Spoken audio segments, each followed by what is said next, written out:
The example of the Williams family is a very interesting one because it was a very big family. It's not unusual when we consider in that period that families were big. And if you had a series of young men that were part of a family, they would very likely have volunteered. And part of the reason they would have volunteered is the Williams story. And that was that it was patriotic, it was important that people volunteered for their king and country. And it's interesting that the newspaper article proclaimed that they were patriotic. So stories like the Williams brothers were particularly important during the war to show the voluntarism, that people supported the war, that they were making that sacrifice, because the ideas of patriotism and sacrifice were very important.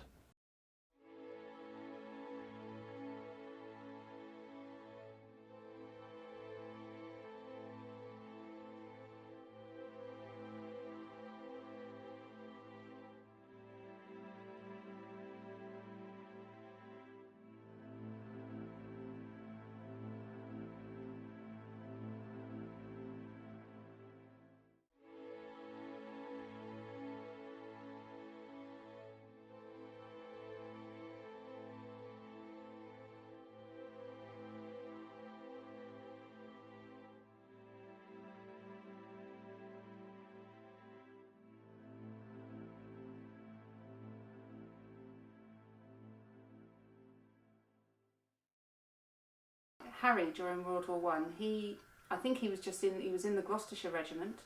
I'm not sure which battalion he was in.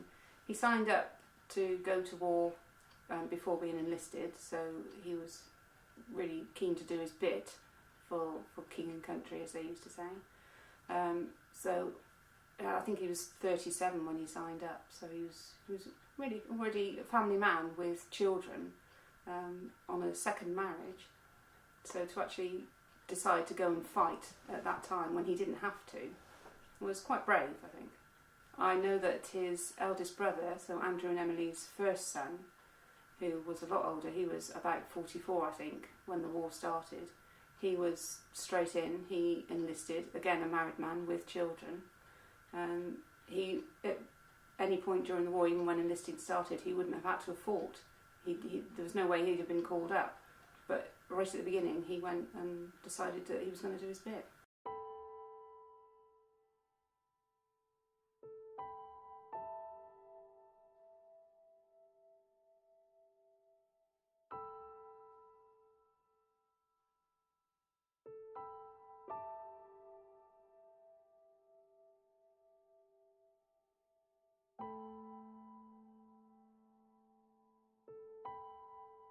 If we look at the demographics of casualties in the war, it wouldn't be unusual for a family with this many volunteers to lose 3 of them. There were over 600,000 British servicemen killed in the war, so it's a large number. And if we look at maps that show us where those people came from, whole streets were affected, whole families were affected. Some villages were fortunate in the countryside, and they were regarded as especially thankful after the war, thankful villages, because they didn't lose people. But it wouldn't be, the impact on the Williams family was probably reflected the national impact after the war. I'm very proud that they were willing to just sign up when they didn't really need to. You know, a lot of people these days I think would just say, well, I'll go if I have to. But to actually just say, yeah, I'm going to leave my wife, my children and my family and just go and do my bit. They were ready to do that. So I'm proud of that, but I'm also very sad when I think of how Emily must have felt to lose her children and her grandchildren, or grandchild. That must have been, heartbreaking doesn't cover it, does it? It's just appalling to imagine the emotion she must have gone through. Not just at the time, but every year when memorials came around from the First World War, they would have remembered it every year, and it must have been an awful thing.